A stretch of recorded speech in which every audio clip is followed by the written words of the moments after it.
Detroit किसके लिए प्रसिद्ध है? स्वचालित वाहन उद्योग, सूती उद्योग, रेयान उद्योग या फिर रसायन उद्योग। तो जो डेट्राइट है वो प्रसिद्ध है स्वचालित वाहन उद्योग के लिए।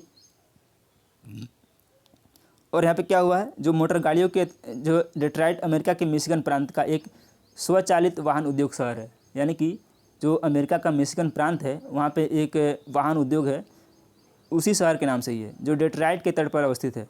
यहाँ Henry lead and Henry Ford नामक प्रसिद्ध संस्थाएं हैं, यानी कि जो फोर्ड की आपने गाड़ी देखी होंगी वो अमेरिका की हैं। इसके अतिरिक्त यहाँ पर लोहा इस्पात, तांबा, एल्युमिनियम, लकड़ी व युद्ध विमानक के भी उद्योग हैं। और पीथमपुर को, जो भारत में पीथमपुर है, पीथमपुर को, अब आपको कमेंट करना कि पीथमपुर कहाँ है। पीथमपुर को भारत का डेट्राइट कहा जाता है, ये भी आपको ध्यान रखने वाली बात है।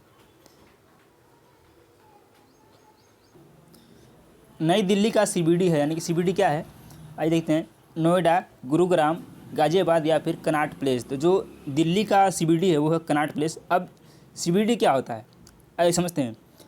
जो दिल्ली का सबसे बड़ा व्यावसायिक एवं व्यापारिक केंद्र है वो है कनॉट प्लेस, और इसका नाम जो है ब्रिटेन के शाही परिवार सदस्य यानी कि ड्यूक ऑफ कनॉट के नाम पर रखा गया था। इसका डिजाइन WH निकोल और टार रसेल ने की थी। यह मार्केट अपने समय की भारत की सबसे बड़ी मार्केट थी, यानी कि जो दिल्ली का सबसे बड़ा मार्केट है वो है कनॉट प्लेस, इसीलिए इसको नाम दिया गया CBD। अगला जो क्वेश्चन हमारा, हेलियोसेंट्रिक सिद्धांत को किसके द्वारा प्रतिपादित किया गया? कापरनिकस, टालमी, लाप्लास या फिर चैम्बरलिन। तो हेलियोसेंट्रिक जो सिद्धांत है वो कापरनिकस के द्वारा प्रतिपादित किया गया था, ये ऑप्शन बिल्कुल करेक्ट है। और ये जो कापरनिकस हैं वे यूरोपियन खगोलशास्त्री हैं जिन्होंने पृथ्वी को ब्रह्मांड के केंद्र से बाहर किया था, अर्थात हेलियोसेंट्रिक का सिद्धांत दिया। अगला जो हमारा क्वेश्चन है, किसे आर्कटिक वृत्त कहा जाता है?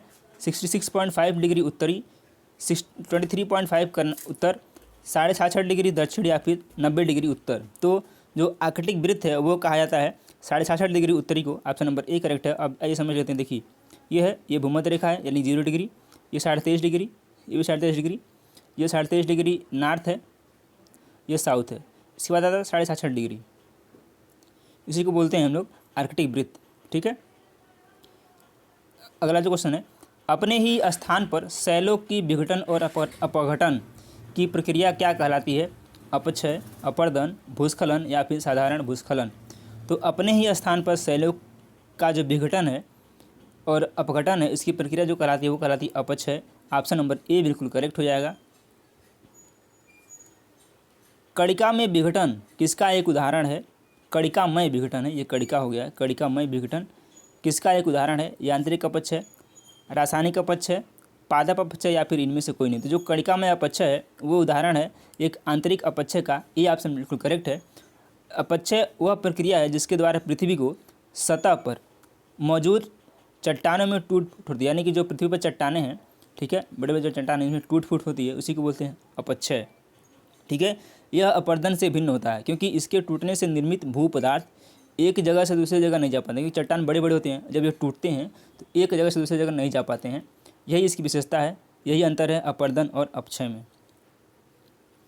अगला क्वेश्चन, मध्य कपासी किसका एक उदाहरण है? निम्न मेघ का, मध्य मेघ का, उच्च मेघ का या फिर उनमें से कोई नहीं। तो जो मध्य कपासी है वह क्या है? एक मध्य मेघ का उदाहरण है।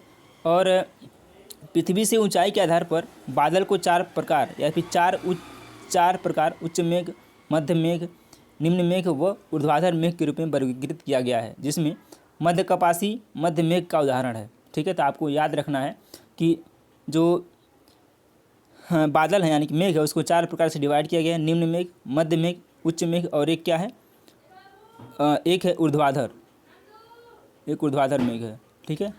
4 प्रकार से इसको डिवाइड किया गया है। कोपेन का जलवायु वर्गीकरण किस पर आधारित था? जलवायु दशाएं, वर्षा और तापमान, वनस्पति मंडल या फिर इनमें से कोई नहीं। तो कोपेन का जो जलवायु वर्गीकरण है वह उदाहरण है वर्षा और तापमान का। बी ऑप्शन बिल्कुल करेक्ट है। अगला जो क्वेश्चन हमारा है, एक संक्रमण क्षेत्र जहां पादप समुदाय प्राकृतिक रूप से एक दूसरे से मिलते हैं वो क्या कहलाता है? तो वह कहलाता है संक्रमिका। ए ऑप्शन बिल्कुल करेक्ट हो जाएगा। चलिए आगे बढ़ते हैं। पर्यावरण निम्नीकरण भारत में निम्नलिखित में से किस क्षेत्र में उच्चतम है? हिमालय, छोटा नागपुर पठार, मैसूर का पठार या फिर बिंद पठार। तो क्या है ये जो है उच्चतर जो है कहाँ पे है, छोटा नागपुर पठार पठार ऑप्शन नंबर बी बिल्कुल करेक्ट है। और जो छोटा नागपुर पठार है ये भारत के सर्वाधिक यही है, और यह पठार झारखंड, उड़ीसा, बिहार और छत्तीसगढ़ में फैला हुआ है। झारखंड, उड़ीसा, छत्तीसगढ़ व बिहार में फैला हुआ है छोटा नागपुर का पठार। चलिए बढ़ते हैं आज के सीरीज़ की last question, second last question पे। ऊर्जा का पिरामिड सदैव कैसा होता है, उल्टा, सीधा, दोनों या फिर वन प्रणाली में उल्टा। तो जो ऊर्जा का पिरामिड होता है वो सदैव क्या होता है, सीधा होता है। बी ऑप्शन बिल्कुल करेक्ट है। और जैसे हम ऊर्जा के पिरामिड के ऊपर से नीचे की ओर बढ़ते हैं ऊर्जा कम होती जाती है। पिरामिड के प्रत्येक चरण में प्रवेश करने वाली ऊर्जा का 90% उपभोक्ताओं द्वारा उपयोग किया जाता है और केवल 10% जो ऊर्जा होती है वही संग्रहित होती है। ठीक है, यानी कि आप देखिए यहाँ पे जैसे ये गया, फिर इसमें गया, फिर इसमें गया, तो यहाँ 90% खत्म हो जाएगा, केवल क्या बचेगा, 10% ही बचेगा। यही होता है। किसने भूमि प्रयोग अध्ययन आरंभ किया और ब्रिटेन की भूमि उपयोग मानचित्र प्रस्तावित किया, मैकिंडर। यह क्या था, LD स्टम्प ने। बी ऑप्शन बिल्कुल करेक्ट हो जाएगा। लास्ट क्वेश्चन आज के सीरीज़ का, मसाई जनजाति कहाँ पाई जाती है, अफ्रीका, कनाडा, अंटार्कटिका या फिर उपयुक्त में से कोई नहीं। तो यह पाई जाती है अफ्रीका में। ए ऑप्शन बिल्कुल करेक्ट है।